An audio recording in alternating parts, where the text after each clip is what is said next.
పూర్వకాలంలో కొంతమంది బంగారం కోసం ఏళ్లపాటు కష్టపడి అది దొరక్క మంత్రతంత్రాలతో ఏవేవో ఎక్స్పెరిమెంట్స్తో ఇనుముని కూడా బంగారంగా మార్చాలని చాలా ట్రై చేసేవాళ్ళు. కానీ అది వాళ్ళ వల్ల కాలేదు. అయితే వందల సంవత్సరాల తర్వాత ఇప్పుడు మళ్ళీ ఒక దేశం ఆ పని చేసిందని అంటున్నారు.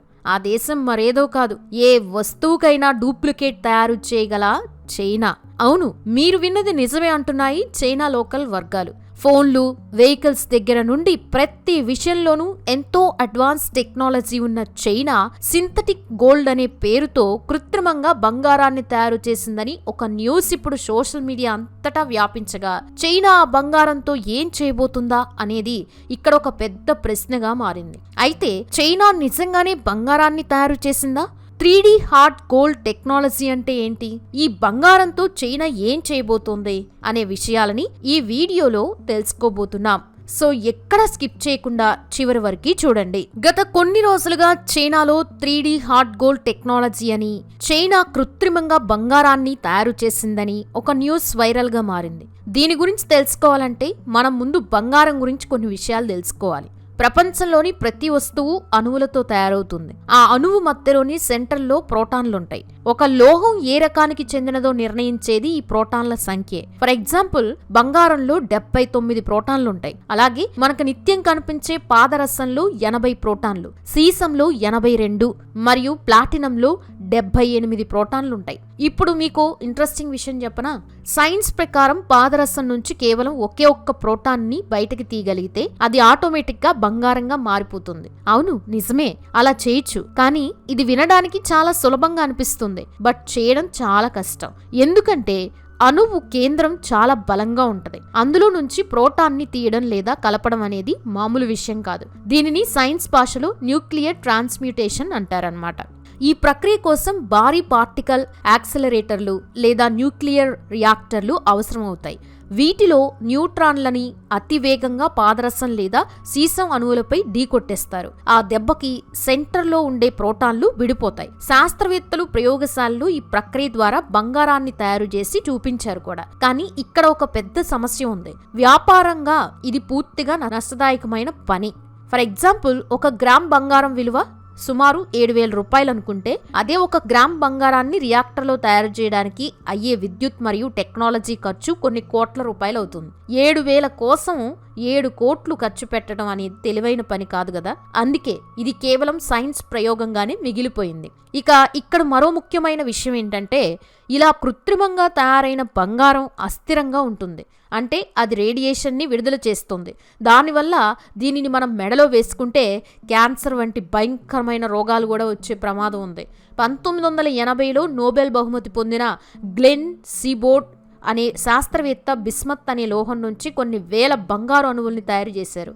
కానీ దాని గురించి ఆయన ఏమన్నారంటే, ఈ పద్ధతిలో కేవలం 28 గ్రాముల బంగారం తయారు చేయాలంటే ఈ విశ్వం వయసు కూడా సరిపోదని తేల్చి చెప్పారు. అందుకే మట్టిలో దొరికే బంగారాన్ని తవ్వి తీయడమే అన్నిటికంటే చౌకైన మరియు సురక్షితమైన మార్గం. మరి చైనాలో పాపులర్ అయిన 3D హార్డ్ గోల్డ్ టెక్నాలజీ కథ ఏంటంటే, చాలా మంది దీనిని కృత్రిమ బంగారం అని తప్పుగా అర్థం చేసుకుంటున్నారు. కానీ అది 100% అసలైన బంగారమే. సాధారణంగా 24 క్యారెట్ల బంగారం మెత్తగా ఉండి వంగిపోతూ ఉంటది కాబట్టి నగలు చేయడం కష్టం. చైనాలో ఎలక్ట్రో ఫార్మింగ్ అనే ప్రత్యేక ప్రక్రియ ద్వారా బంగారం అణువుల నిర్మాణాన్ని మారుస్తారు. దీనివల్ల బంగారం స్వచ్ఛత తగ్గదు, కానీ దాని గట్టితనం 4 రెట్లు పెరుగుతుంది. దీనిని ఒక ఎగ్జాంపుల్తో చెప్పాలంటే, నీరు ద్రవంగా ఉన్నప్పుడు మెత్తగా ఉంటది కదా, అదే నీరు ఐస్ గట్టిగా మారితే గట్టిగా మారుతుంది. రెండు నీరే కదా. అలాగే ఇది కూడా బంగారమే.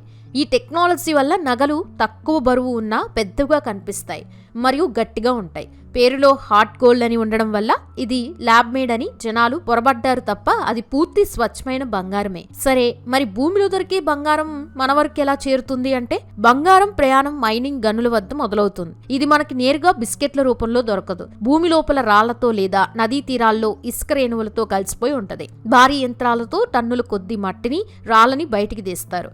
మీకు తెలుసా, మీరు వేసుకునే ఒక చిన్న 5 గ్రాముల ఉంగరం కోసం దాదాపు 1 టన్ను మట్టిని శుద్ధి చేయాల్సి ఉంటది. ఇలా తీసిన రాళ్ళని క్రషర్లో పొడి చేసి సైనైడ్ వంటి రసాయనాలతో బంగారాన్ని వేరు చేస్తారు. ఇలా వచ్చిన బంగారాన్ని మొదట డోర్ బార్స్ అని పిలిచే ఇటుకల్లా మారుస్తారు. కానీ ఇవి స్వచ్ఛమైనవి కావు. ఇందులో వెండి, రాగి వంటి ఇతర లోహాలు 20% వరకు కలిసిపోయి ఉంటాయి. ఈ డోర్ బార్లని శుద్ధి చేయడం కోసం రిఫైనరీలకి పంపిస్తారు. ప్రపంచవ్యాప్తంగా స్విట్జర్లాండ్, దుబాయ్, ఇండియా వంటి దేశాల్లో పెద్ద రిఫైనరీలు ఉన్నాయి.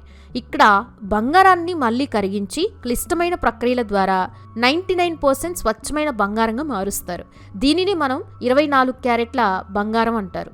అయితే మన ఇండియాలో బంగారు గనులు తక్కువ కాబట్టి మనం వాడే బంగారంలో 90% విదేశాల నుంచే వస్తుంది. దీనిని రిజర్వ్ బ్యాంక్ ఆఫ్ ఇండియా అనుమతి ఉన్న బ్యాంకులు మాత్రమే దీనిని దిగుమతి చేసుకుంటాయి. అక్కడి నుంచి ఇది హోల్సేల్ వ్యాపారులకి, ఆపై జ్యువెలరీ తయారీదారులకి చేరుతుంది. ఇక్కడ ఒక ముఖ్యమైన విషయం గమనించాలి. అదేంటంటే 24 క్యారెట్ల బంగారం చాలా మెత్తగా ఉంటుంది. దానితో నగలు చేయడం సాధ్యం కాదు.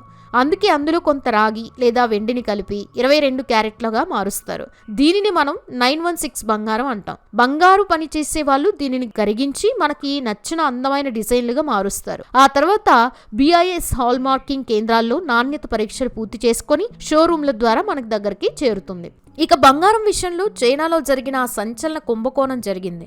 దీనిని కింగ్ గోల్డ్ జ్యువెలరీ స్కామ్ అని పిలుస్తారు. చైనాలోని వుహాన్ నగరంలో జరిగిన ఈ మోసం ప్రపంచాన్ని షాక్కి గురి చేసింది.